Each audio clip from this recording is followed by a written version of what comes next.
Bonjour et bienvenue dans cette nouvelle guidance pour entrer dans les énergies du mois d'août.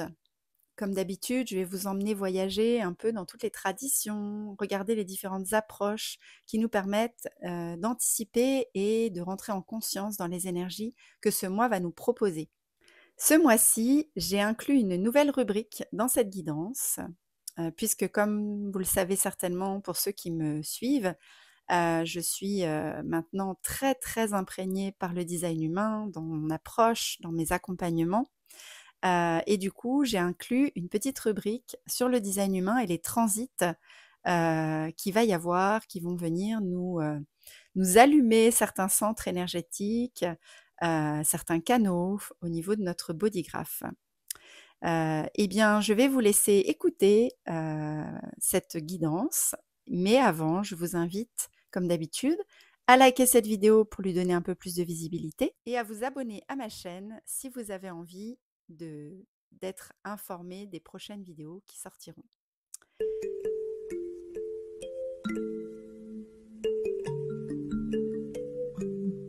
Je vais commencer tout de suite par la petite canalisation que j'ai reçue. Donc j'ai vu une femme qui marchait dans un champ de blé et puis je la voyais faire la roue, sautiller, danser sur une musique douce, mais très joyeuse, comme une flûte. Elle caressait les blés avec sa main et elle semblait ressentir une profonde gratitude pour Mère Terre, qui avait permis de faire pousser tout ça. Soudain, je la vois caresser son ventre et en fait, c'est un ventre rond. Je sens que c'est comme un processus créatif intérieur, qui est en gestation, pas forcément un bébé, mais quelque chose qui se crée. On entend un rythme qui bat ensuite, comme un mélange de pulsations qui serait son cœur et celui de Mère Terre en même temps. J'entends qu'elle fait confiance au processus. Elle a mis en place tout ce qui était nécessaire pour que ce projet puisse laisser émerger la vie et maintenant elle lâche prise. Donc l'énergie d'août, c'est comme une invitation à lâcher la pression. L'impression qu'on aurait impulsé à des chevaux pour faire tirer une charrette et que là on laisserait l'inertie la faire tourner tranquillement et accueillir la destination jusqu'où on va aller. Comme si tous les efforts fournis les 7 derniers mois allaient donner leurs fruits ce mois-ci. Il n'est plus temps de regretter ou de se débattre, mais plus de recevoir, de tirer des leçons. Qu'est-ce que j'ai à réajuster dans mon énergie si j'arrive pas à faire ce que je voulais?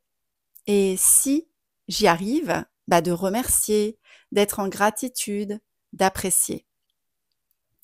Rien ne sert de se flageller, de regretter ou de se culpabiliser. Tout échec est toujours un apprentissage. Qu'ai-je à comprendre de tout ceci? C'est la question qu'on doit se poser en fait. Ensuite, on va rééquilibrer ce qui doit l'être. L'énergie de ce mois-ci, elle ne fait pas de compromis. Elle fait pas de faux semblants. Elle est honnête, transparente, concrète et ancrée, avec beaucoup de puissance dans la réalité incarnée. Elle n'est pas là pour venir vous bousculer, mais elle est là pour vous aider à voir et à comprendre. La dernière image que j'ai eue dans cette canalisation, c'est qu'il y a un orage qui s'est mis à éclater et cette femme, qui marchait dans le champ s'est mise à accueillir le nettoyage de cette pluie. Elle tournait les bras ouverts comme ça vers le ciel, elle souriait, et elle était sous l'eau qui la purifiait et la délestait de tout ce dont elle n'avait plus besoin. Si on va maintenant voir du côté de la numérologie, ce mois-ci, eh bien, août, c'est un numéro 8, 2025, 9. 8 et 9, ça fait à nouveau 8, si on additionne tout. Et le mois 8, c'est un mois de pouvoir, de la maîtrise et de l'abondance. Donc, c'est le 8e mois de l'année qui porte en lui l'énergie du 8, un symbole d'équilibre entre le matériel et le spirituel, un mois de karma, de justice divine, mais aussi de réalisation concrète. Le 8, c'est un chiffre de pouvoir personnel. Il nous invite, il nous rappelle que notre monde extérieur est le miroir de notre monde intérieur. Ce mois-ci, on va donc nous inviter à prendre la responsabilité de nos choix, à affirmer notre autorité intérieure et à agir avec intégrité.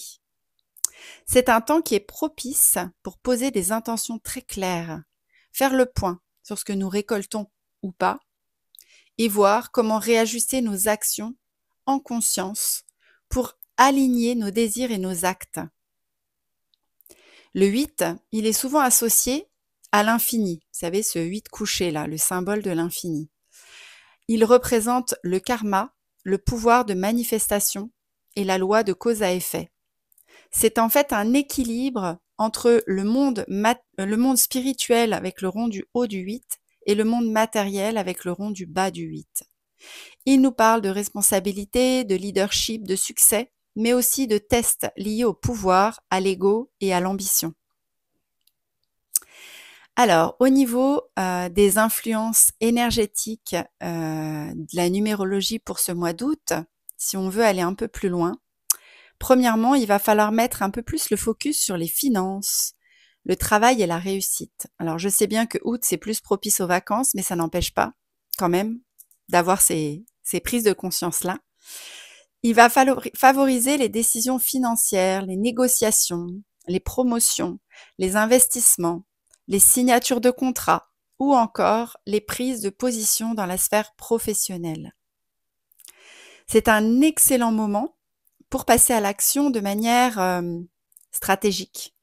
Voyez, quelque chose de bien plus posé, pas de passage à l'action sous l'impulsion comme ça de ce qu'on a envie.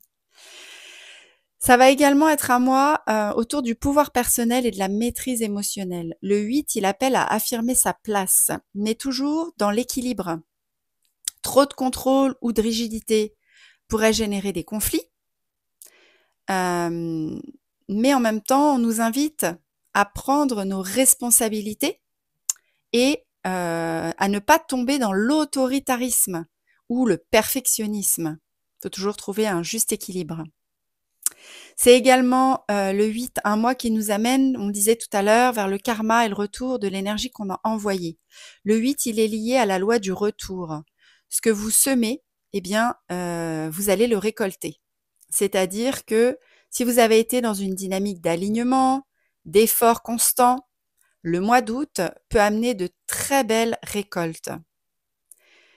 Et à l'inverse, bien sûr, ce mois peut aussi finalement mettre en lumière des déséquilibres, des blocages, qu'ils soient karmiques ou autres, et qui sont à régler. Et finalement, le 8, c'est aussi l'ordre, la discipline et la structure. Et oui, le 8, c'est le 4 qui a doublé. Le 4, on sait que c'est un mois de structure. Donc le 8, il va avoir besoin de cadre pour se réaliser. Il demande d'organiser son temps, ses priorités et ses projets de manière méthodique. Donc, associez-le à l'énergie de la nouvelle lune en Vierge, qui est quand même un signe de structure, de discipline, et vous allez avoir un mois qui est très propice à la mise en œuvre de projets concrets. Les questions qu'on peut se poser ce mois-ci par rapport à toutes ces énergies avec la numérologie. Comment puis-je utiliser mon pouvoir de manière alignée? Première question. Deuxième question. Mes actions sont-elles en accord avec mes valeurs? Question suivante. Suis-je prêt ou prête à récolter ce que j'ai semé? Parfois, on sème puis on ne croit pas forcément que ça va arriver, mais est-ce que si ça arrive, je suis vraiment prêt à l'accueillir? Comment puis-je équilibrer l'ambition et le cœur, la réussite et l'humilité? Voilà, petit conseil pratique du coup par rapport à cette numérologie. Utilisez cette vibration pour poser des intentions ambitieuses mais alignées. Entrez dans votre maturité spirituelle. Le 8, c'est vraiment comprendre la maîtrise et les lois de la manifestation. Alors reprenez les rênes de votre vie et assumez vos désirs de croissance, d'impact et de transformation. Je vous invite maintenant dans une nouvelle rubrique ce mois-ci, une rubrique sur le design humain. On va aller regarder les transits solaires qui sont clés pour ce mois d'août. Je suis désolée, je fais des gestes, mais on est en plein été, il y a des petites mouches qui viennent me chatouiller pendant que je vous parle. Donc d'après le calendrier solaire officiel des transits par porte, le 5 août 2025, il y a le soleil qui activera la porte 7, la porte du leadership, de l'intégrité et de la responsabilité sociale. Le 10 août, on a l'activation de la porte 4, qui est la porte de la logique, des résolutions d'idées et du chaos ordonné. Le 16 août, activation de la porte 29, persévérance, engagement dans la profondeur des relations. Et le 22 août, on a une activation de la porte 59 qui coïncide avec la nouvelle lune. Et donc, c'est en lien avec l'intimité, la connexion créatrice, la dispersion de la créativité. Enfin, le 28 août, on a l'activation de la porte 40 qui est la porte du repos, de la récupération et des limites entre le donner et le recevoir. Donc, si on résume un peu et qu'on va un petit peu plus dans le développement de ce que ces portes impliquent, la porte 7 début août, en lien avec le leadership, c'est une porte qui va être favorable pour assumer des rôles guidés par l'éthique et la vision claire. C'est idéal pour initier des projets alignés avec des valeurs durables. Ensuite, avec la porte 4, on a la logique et la clarté mentale. Et donc ça arrive autour de mi-août, du 11 au 15 août. Et là, ça va être que le mental va être orienté vers l'ordre, la résolution des chaos, l'alignement rationnel. C'est un temps qui va être propice pour structurer des idées floues et clarifier tous vos objectifs. Ensuite, on va détailler un peu plus la porte 29 avec l'engagement profond. Là, c'est autour du 16 août. Eh bien, ça va être un moment pour approfondir les engagements que vous avez déjà commencé à mettre en place, que ce soit dans les collaborations, les projets ou bien dans vos relations personnelles. Ensuite, avec la porte 59, la porte de l'intimité créatrice et de la dispersion, autour du 22 août et au moment de la nouvelle lune, vous allez avoir beaucoup de potentiel pour des connexions spontanées, pour pouvoir partager vos idées et votre énergie de manière fluide, sans forcément que ce soit un besoin pour que ça dure forcément tout de suite, mais voilà, pour expérimenter. Ça va être un élan créatif, une ouverture d'esprit. Et puis enfin, fin août, on a la porte 40 avec le repos et la récupération. Ça va être un temps de filtre énergétique. Posez vos limites, récupérez, déterminez à quel point vous êtes dans le donner ou dans le recevoir et si c'est équilibré, et favorisez les pratiques de soins, d'introspection, de ralentissement. Je pense que ce sera très propice avant la rentrée et son lot de remise en route de plein de choses. Donc, ces transits, comment ils peuvent vous influencer? Eh bien, il y a des projets dans le domaine des projets ou de la communication. La porte 7 et celle 59, elles vont favoriser le leadership authentique et la cohérence de vos messages. Donc, ce sera idéal pour des initiatives créatives. Au niveau d'un autre aspect de votre vie, communication, clarté mentale, eh bien là, c'est la porte 4 qui met l'accent sur l'organisation rationnelle de vos idées. Et ce sera donc le bon moment pour créer des cadres cohérents d'action. Au niveau de la porte qui est en lien avec, de l'énergie en lien avec les relations et la collaboration, donc c'est la porte 29 et la porte 59, elles vont stimuler un engagement profond et une connexion basée sur le plaisir, la créativité et l'échange, plus que sur l'exclusion. Donc c'est intéressant aussi d'utiliser cette énergie-là. Au niveau de la porte 40, c'est l'introspection et le soin. Donc, comme je le disais, c'est vraiment nécessaire de réévaluer vos limites énergétiques à la fin du mois et de favoriser plus d'équilibre. Les pratiques qui vont être recommandées en design humain durant ce mois, eh bien, ça va être de ne pas hésiter à faire du journaling, noter vos cycles émotionnels, les relations inspirantes, vos intuitions. C'est aussi propice de ralentir à la fin du mois, bien sûr, parce qu'il va y avoir un canal de mutation 360 qui est un moment propice pour faire le vide, réévaluer des connexions et voir ce qui fait vibrer votre énergie créative. et ce qui ne le fait pas. Donc, des moments de solitude et d'introspection seront bienvenus pour accompagner les transits de Neptune et de Saturne et éviter la surcharge mentale. Voilà pour ce qui est du design humain. Astrologie, feu du lion et terre de la Vierge. Août débute sous le signe flamboyant du lion, ça va durer jusqu'au 22 août. C'est un archétype de la créativité, du rayonnement personnel, du courage et du cœur. Ce passage nous invite à briller avec authenticité, à suivre nos élans passionnés et à ne pas avoir peur d'être vus dans notre lumière. Le lion nous enseigne la confiance et la générosité d'âme. À partir du 23 août, du coup, le soleil entre en Vierge. Donc, ça va nous amener à ordonner, trier, purifier. C'est une période d'ancrage et de préparation où on va revenir à l'essentiel, à la simplicité et à une autre forme de service humble et sacré. La Vierge, elle nous pousse à trouver du sens dans les petits gestes du quotidien et à remettre de l'ordre là où le chaos a pu éventuellement un peu s'installer. On a la nouvelle lune le 23 août qui va, elle, nous amener dans une énergie propice à la structuration.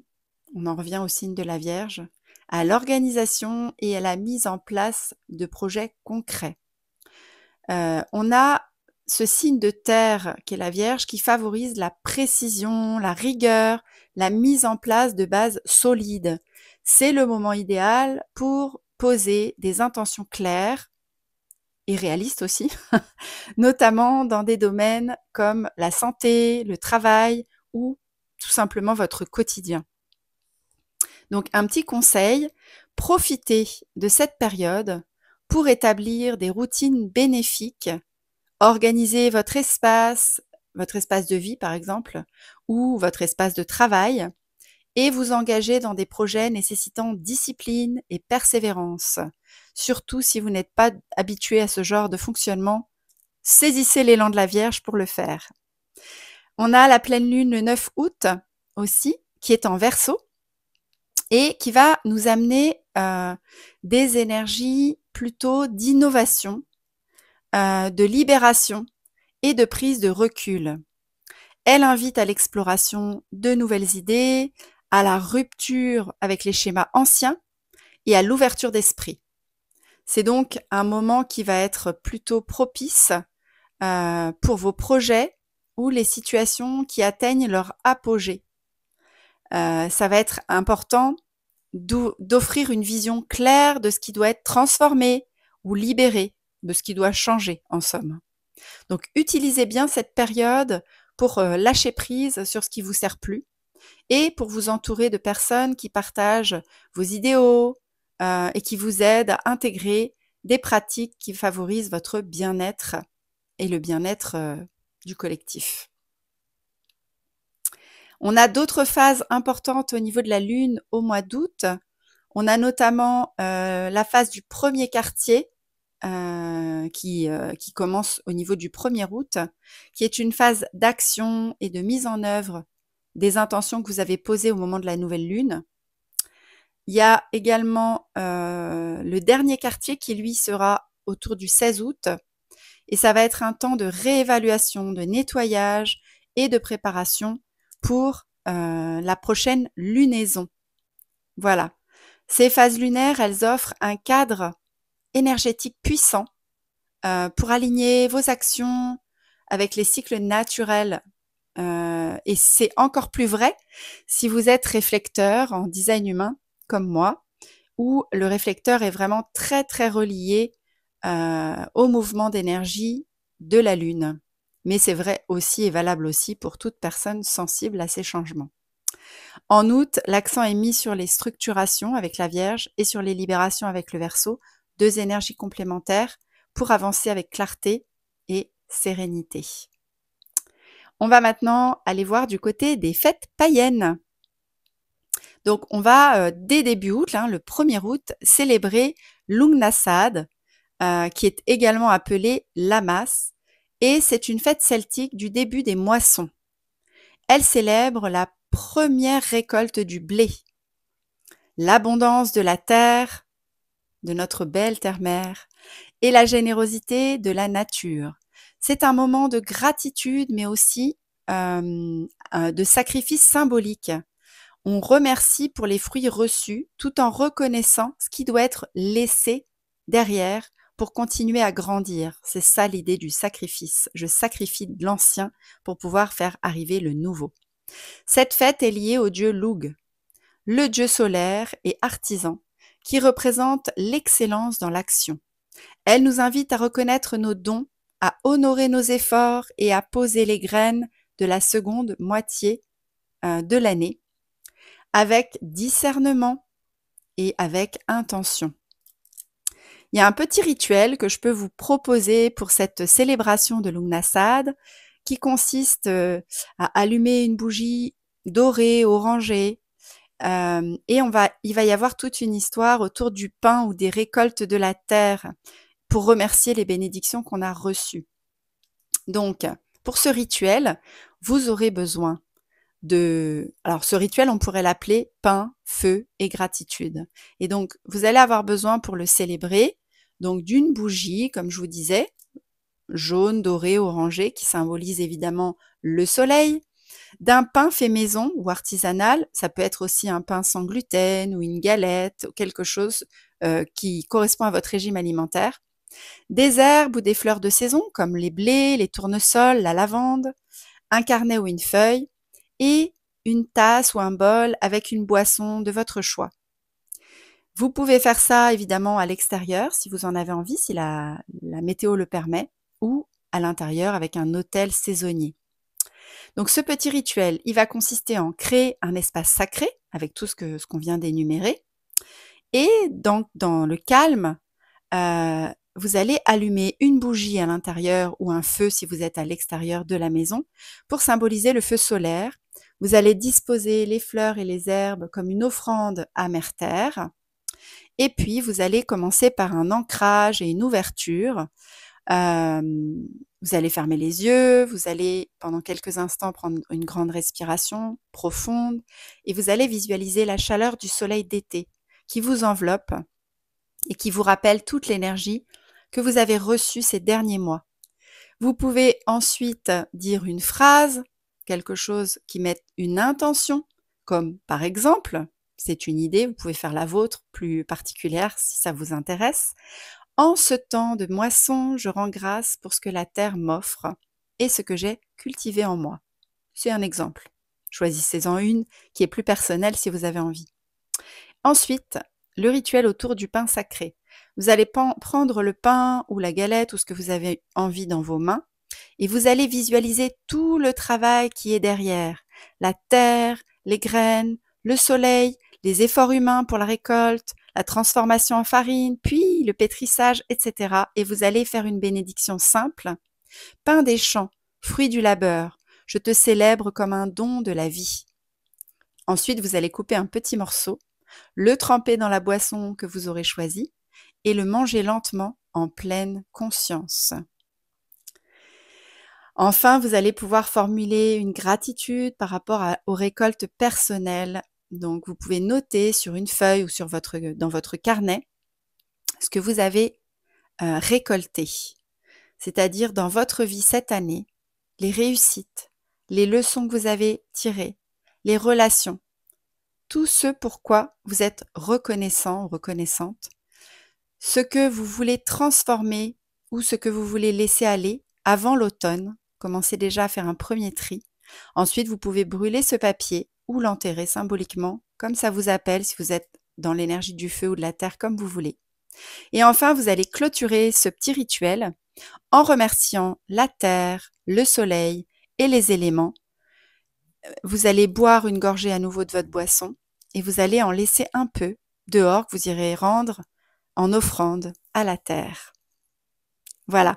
Vous pouvez aussi faire une petite variante un peu joyeuse, ludique, si jamais vous êtes en groupe, en famille ou dans un cercle de femmes, qui pourrait consister à organiser plutôt un petit festin de saison et à partager le pain, les tartes aux fruits ou ce que vous aurez apporté et échanger vos gratitudes ensemble et vos projets à venir. On va maintenant aller voir du côté des 13 mères amérindiennes. Donc la mère originelle du mois d'août, elle s'appelle la femme du soleil couchant. On peut dire aussi Selena dans la tradition amérindienne. Donc la mère originelle du 8e cycle lunaire, c'est la femme du soleil couchant qui est la gardienne des rêves, des visions, du temps de la récolte et de la transformation. Elle enseigne comment vivre le lâcher-prise, comment accueillir la fin d'un cycle avec beauté, sagesse et foi. Elle est aussi la gardienne de la mort et de la renaissance. Avant l'automne, vous voyez, on est déjà là-dedans. Celle qui connaît les cycles de la vie et qui nous guide dans le processus de transformation, de transmutation intérieure. Elle nous enseigne à voir ce que nos expériences ont à nous apprendre, à intégrer les leçons et à préparer bien sûr la prochaine étape de notre chemin. Son murmure à notre âme, c'est « Tu peux laisser partir ce qui n'est plus. Regarde ce que tu as appris et prépare-toi à renaître. » Donc, si on résume toute cette guidance, le mois d'août, c'est vraiment un point charnière entre l'expansion lumineuse de l'été et le repli tout doux de l'automne. Ça nous invite à rayonner sans orgueil, à récolter avec humilité et à transformer avec sagesse. Entre feu du cœur et sagesse de la terre, c'est un temps de réalignement puissant. Et les questions qu'on peut se poser, finalement, durant ce mois d'août, c'est qu'ai-je cultivé depuis le début de l'année? Que suis-je prêt ou prête à lâcher pour avancer plus léger, plus légère? Comment puis-je honorer mon chemin tout en servant le vivant? Voilà, donc vous voyez à travers tout ce que je vous ai partagé, il y a quand même beaucoup de choses qui reviennent. On voit que les énergies sont vraiment dans tous les domaines, dans tous les endroits où on regarde, un peu les mêmes. On va terminer avec un petit tirage de cartes, comme j'aime régulièrement le proposer. Donc, j'ai choisi 2 oracles. Le premier oracle que je vous propose, c'est l'oracle qui s'appelle l'arbre en moi. Je vous montre. J'ai choisi celui-ci parce que on est dans des histoires d'alignement, d'ancrage, etc., avec l'énergie de la Vierge, de structuration, etc. Je vais prendre ma main pour enlever les cartes du sachet. Hop. Je pose le micro quelques instants pour battre les cartes.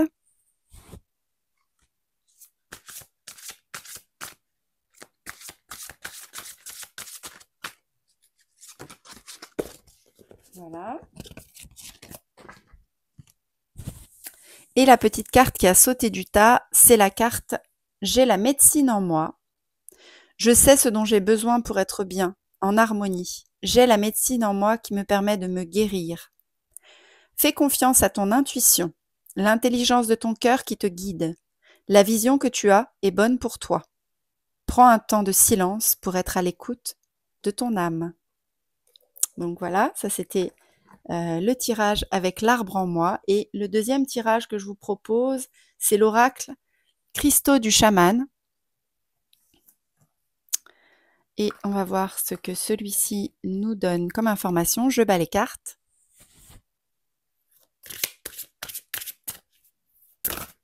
Ouh! Alors la carte a jailli vraiment très haut. Elle a sauté en haut. Et j'ai pris la fluorite verte. Et la carte dit « Est-ce à moi ?» Donc là, on en vient à ce qu'on disait tout à l'heure sur faire le tri aussi, entre donner, recevoir, entre qu'est-ce que je dois garder, qu'est-ce que je ne dois plus garder, qui n'est plus à moi. Donc on va lire ce qui nous est indiqué avec la page correspondant à cette carte.